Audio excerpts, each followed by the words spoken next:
આગળ વધીએ સુરતની માહિતી કે જ્યાં સુમૂલ ડેરીના દૂધની ગુણવત્તાને લઈને ભાજપના જ નેતાઓ સામસામે આવી ગયા છે। કામરેજ તાલુકા ભાજપ પ્રમુખ અને ડેરીના ડિરેક્ટર બળવંત પટેલ સામે આક્ષેપો થઈ રહ્યા છે।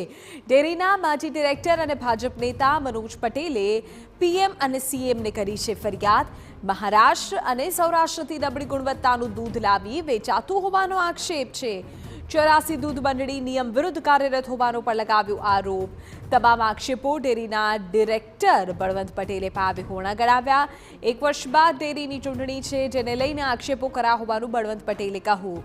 જો આ આક્ષેપો સાચા હોય તો મનોજભાઈ સાબિત કરીને બતાવે, એ પ્રકારની ચેલેન્જ પણ બળવંતભાઈએ છોડી છે।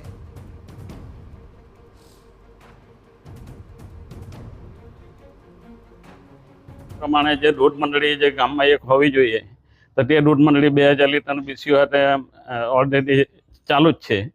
હવે બીજું બીસીઓ એ લોકો 9 મહિના પહેલાં માધવ મંડળ બનાવીને 10,000 લીટરનું બીસીઓ નાખ્યું, અને એ દૂધ ક્યાંથી આવે છે કોઈ માહિતી, એટલે સૌરાષ્ટ્ર અને મહારાષ્ટ્રથી આવે છે અને બિન ગુણવત્તાવાળું દૂધ આવે છે, જે સુમૂલને પણ નુકસાન, સ્વાસ્થ્ય માટે, સભાસદો માટે નુકસાન છે અને ગ્રાહકો માટે પણ નુકસાન છે। જો એ એમ કહે કે મહારાષ્ટ્રમાં સૌરાષ્ટ્રમાંથી દૂધ લાવ્યા તો એ સાબિત કરી બતાવે, એ તમારે એને પૂછવાનું છે કે ભાઈ તમારી પાસે કોઈ પ્રૂફ છે।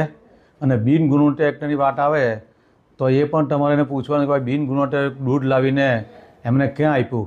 આ ખોટી રીતે જો મને હેરાન કરવામાં, ખોટી મારી માનહાનિનો એ લોકો આક્ષેપ કરી રહ્યા છે, તો એ લોકો આપને પ્રૂવ કરી બતાવે કે બળવંતભાઈ આ જગ્યાથી દૂધ લાવીને આ જગ્યાએ આપ્યું।